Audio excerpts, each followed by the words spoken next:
allons faire un audit des systèmes d'information. On a listé sur cette présentation 5 cas. Ce n'est pas exhaustif, il y en a probablement d'autres. Si parmi vous, dans l'audience, vous avez des cas qui vous tiennent plus à cœur et que vous voulez partager, surtout n'hésitez pas à m'interrompre et à partager avec moi. Je vous disais, on a 5 cas. Le premier cas, c'est l'établissement d'un budget. Alors vous avez donc un budget à réaliser, à présenter. Faire un audit auparavant vous permet de prioriser des projets, que sais-je, d'infrastructure, de déploiement d'une solution, d'un ERP, amélioration d'un service, des projets peut-être plus personnels, de développement de la formation de vos collaborateurs. Faire un audit va vous permettre de réorganiser, de reprioriser tout ceci auparavant. Le deuxième cas peut être dans le cas de l'arrivée d'un nouveau DSI. Alors, bien entendu, là on va se situer avant l'arrivée du nouveau DSI. L'arrivée d'un nouveau DSI, généralement il y en a un autre avant. Et dans notre profession, le départ du DSI précédent, généralement, c'est fait dans la douleur. Un DSI ne reste pas plus de, je ne sais plus quelles sont les statistiques, mais en moyenne plus de 3 ou 4 ans en poste, et finit par se faire remercier pour diverses raisons, mais ce n'est pas le sujet aujourd'hui. La direction de l'entreprise, son manager, son directeur général, son board ou son directeur financier, d'où dépend le directeur des systèmes d'information, peut et doit faire réaliser un audit des systèmes d'information qui aidera à orienter le nouvel arrivant vers certaines directions qui seront en accord avec la stratégie de l'entreprise.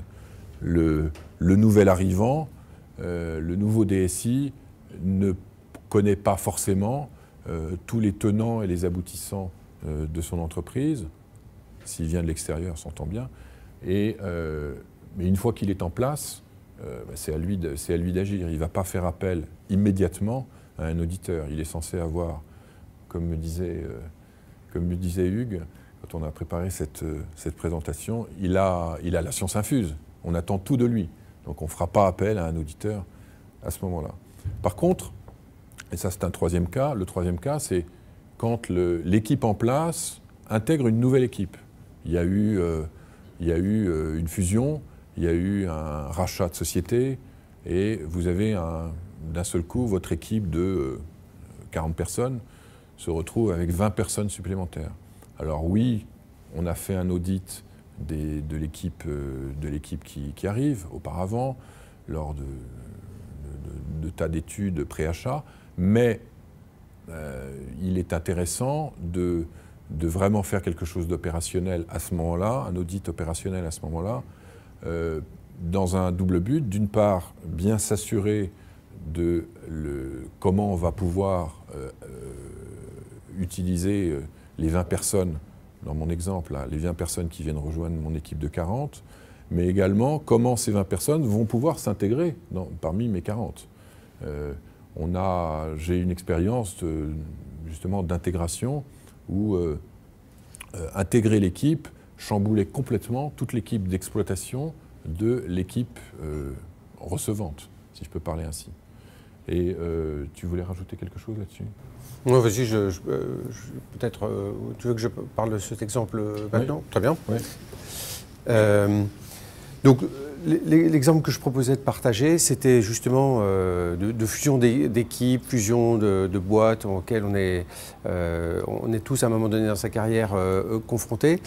Et moi, j'avais trouvé l'expérience que j'avais vécue dans ma vie précédente chez Randstad assez emblématique Parce que dans ces cas-là, il y a des décisions qui sont de nature financière, qui vous échappent un petit peu sur le fait que telle ou telle boîte se rapproche. Il peut y avoir dans le due diligence, il peut y avoir des approches IT, mais en général, elles sont relativement légères et ce n'est pas elles qui sont finalement déterminantes dans le choix de telle boîte rachète ou pas. Hein. Il faut avoir un peu d'humilité par rapport à notre fonction, mais une fois que c'est fait, il faut y aller. Et ce que j'avais trouvé, moi, assez intéressant, c'est que moi, j'étais du côté de la boîte qui se faisait racheter. Je me disais, oulala, qu'est-ce qui va se passer? Quel est l'impact? Voilà, on se posait des questions pour soi, pour son équipe. Et en fait, j'avais reçu de la holding qui était néerlandaise, un mail qui était relativement simple. C'était, moi je m'attendais à voir quelque chose extrêmement détaillé, avec des tas de procédures, ça allait être très compliqué. Et en fait, pas du tout, c'était plein de bon sens. C'était, finalement, il va falloir que vous choisissiez, pour un pays donné, il faut qu'il y ait le même système d'information. Qu'il soit rouge, vert ou orange, je m'en fiche, mais il faut qu'il n'y en ait qu'un. C'était déjà quelque chose d'intéressant. Et secondo, il faut que vous choisissiez quel est le meilleur des deux, en quelque sorte, entre les deux boîtes. Et paradoxalement, c'était pas forcément... Moi, j'étais du côté de la boîte rachetée. Et au final, c'est celui-là qui a été choisi. Mais on se retrouvait dans quelque chose une démarche que je trouvais intéressante, c'est de se dire, à un moment donné, souvent quand on fait des fusions de systèmes d'information, on essaye de faire plaisir à tout le monde, de faire des compromis, de dire je vais prendre la messagerie de l'un et la finance de l'autre et le supply chain de l'un. Et en fait, ça a fait un sac de nœuds épouvantable qui est dans le compromis permanent. Là, c'était plutôt une logique que j'avais trouvée vraiment intelligente, c'était de se dire, s'il y a des mauvaises nouvelles, c'est du change management un peu brutal, mais au début, plutôt que de faire une agonie lente par rapport aux équipes qui n'ont pas été choisies. Par contre, il y a eu une vraie forme de concours de beauté, ou peu importe comment on appelle ça, sur les deux systèmes d'information des deux boîtes, pour dire lequel des deux allait être choisi. Et c'est là où c'est intéressant justement de faire appel à de l'aide extérieure. D'abord, ça garantit une forme d'équité, hein, parce que forcément dans ces cas-là, ça peut de l'équité, de l'objectivité. Et puis en plus, comme tu disais, on n'a pas forcément la science infuse. Il y a des sujets sur lesquels on est plus pointu. Tout DSI qu'on soit, on ne connaît pas tous les sujets du système d'information de la même façon. Et donc ça a été vraiment important d'amener une décision factuelle pour choisir le système d'information. Même si dans le radar, la fusion des systèmes d'information n'apparaît pas forcément de due diligence, dans la réalisation, je pense que c'est un facteur absolument clé de succès ou d'échec, mais on le sait qu'après. Et dans l'exemple que je prends, ça s'est très bien passé parce que c'était un des systèmes et donc ça a pu être apporté par un conseil objectif. Je réagis juste sur le grand mot audit qui est marqué partout parce que moi personnellement ça m'a surpris. Je ne sais pas comment vous réagissez par rapport à ça parce que je viens plutôt du monde de grandes entreprises et en général vous avez une idée des audits, oh là là, les auditeurs arrivent, des grands cabinets, ils viennent, vous ne tenez pas particulièrement à les voir venir, c'est quelque chose qui est quand même très largement coercitif et si je peux me permettre, parce que je ne suis pas dans l'entreprise, mais je pense que c'est important de qualifier ce qu'il y a derrière le mot audit. Moi je le prends plutôt dans une logique quelque part, que le DSI cherche un deuxième cerveau, parce que je pense qu'on est dans un métier dans lequel le DSI est souvent relativement seul finalement, parce qu'il ne sait pas tout. Il peut difficilement parler à son chef, en disant vraiment j'y comprends rien, je ne vois pas du tout ce qu'il faut faire, pas bon pour lui. Il peut difficilement en parler à ses collaborateurs, pas bon non plus de dire j'y connais rien, je ne sais pas quoi faire. Donc je pense qu'il y a vraiment des moments où on est dans des situations un peu compliquées et dans lesquelles il faut avoir l'humilité, je pense, de dire là j'y vois pas clair et je veux faire appel à quelqu'un. Mais je ne pense pas au mot audit, je pense plutôt, je ne vais pas appeler coaching parce que c'est un petit côté RH, mais quelque chose qui ressemble plutôt à du conseil, du DSI. Alors tu as cité quelques exemples du changement de DSI, d'arriver, la terre brûlée, on ne sait plus ce qui marche pas.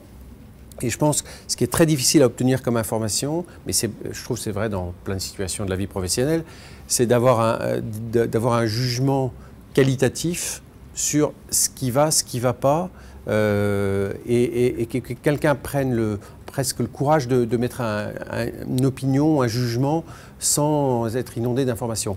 Et c'est plutôt dans ce sens-là que moi je prends que je pensais à l'audit là dans le cas de fusion, c'est dire voilà, à un moment donné, il y a noir ou blanc et il faut avoir des opinions, pas juste faire des PowerPoint avec des points A, B, C, D, mais à un moment donné, il faut prendre des décisions et c'est plutôt dans ce sens-là que je prends l'audit plutôt que de voir les grands auditeurs des grands cabinets qui débarquent. Voilà, si je peux me permettre cette remarque. Très bien, merci Hugues. On a vu 3 cas. Le 4e cas, pour lequel on identifie qu'un audit est absolument indispensable, c'est lors du déploiement d'une solution majeure. Alors, j'emploie pas le mot ERP, parce qu'il n'y a pas que des ERP dans la vie. Il peut y avoir des CRM, il peut y avoir une solution d'infrastructure, une révolution d'une solution de sécurité, une solution de réseau dans l'entreprise. Déploiement de solutions majeures. Là, on va forcément impacter l'ensemble de l'entreprise. Dans le cas d'un ERP, je ne vais pas réexpliquer tout ça, mais très brièvement, on touche au process de l'entreprise. On n'est pas dans un projet purement informatique. On va forcément introduire des changements de comportement, des changements d'affectation de poste. On va entraîner il va y avoir des formations importantes à réaliser auprès des utilisateurs. Il va falloir bouger des gens, les mettre d'un service à un autre. Il y a malheureusement quelquefois des gens dont il va falloir se séparer ou remettre ailleurs. Et dans tout ce tourbillon de choses qu'il y a à faire avant le démarrage d'un ERP, il est important d'avoir un deuxième avis, de s'assurer que tous les fondamentaux sont bien en place, que l'équipe d'intégrateurs qu'on a choisie va pouvoir travailler en harmonie avec le fournisseur de la solution, avec les équipes d'infrastructure. Et là, c'est vraiment ça se joue par l'expérience des consultants qui viennent intervenir sur ce genre de mission. On a dirigé des projets ERP, beaucoup de projets ERP au cours de notre carrière. Il y a vraiment, ce que je disais, des automatismes, des évidences qu'il est bon de rappeler à toute personne ayant ce projet de déploiement d'une solution majeure. Le dernier cas, le 5e cas, c'est dans le cadre d'une fusion-acquisition. Alors, bien sûr, quand on a un projet d'acquisition d'une entreprise, on fait des tas d'études financières, bien sûr, on va regarder les comptes dans tous les sens. On va faire beaucoup d'études aussi sur le personnel qui est en place, l'étude des contrats de travail, on va faire des provisions de licenciement, de je ne sais quoi.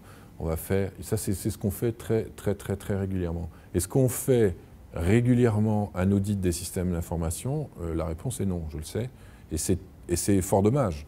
Les systèmes d'information sont le moteur de l'entreprise. C'est l'exploitation de l'entreprise. Et pas simplement, je ne parle pas simplement que des entreprises dont l'informatique est le métier principal. Une entreprise industrielle a un système de production, certes, le système de production, il est piloté par quoi? Il est piloté par l'informatique. Le système de gestion de l'entreprise, il est piloté par quoi? Il est piloté par des solutions informatiques.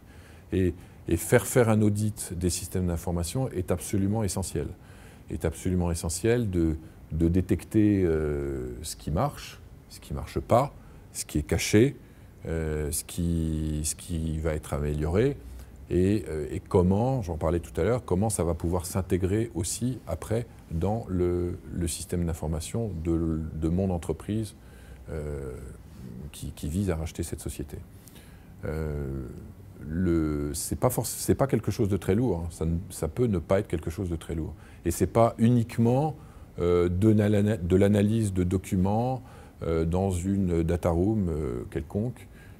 Il faut pouvoir rencontrer les gens, il faut pouvoir rencontrer les équipes cibles, il faut pouvoir sentir l'entreprise, il faut pouvoir sentir le niveau de service qui est offert, est-ce qu'il va rentrer en adéquation, est-ce que ce sera vraiment en adéquation avec le niveau de service que mes utilisateurs de ma société attendent. Ça, c'est extrêmement important. Voilà, là j'en ai fini sur les 5. Est-ce que vous avez d'autres cas qui vous viendraient? Oui.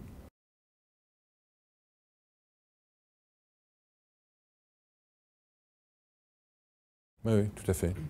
Tout à fait. Là, on est vraiment de l'extension de ce que j'appelais tout à l'heure déploiement de solutions majeures. Effectivement.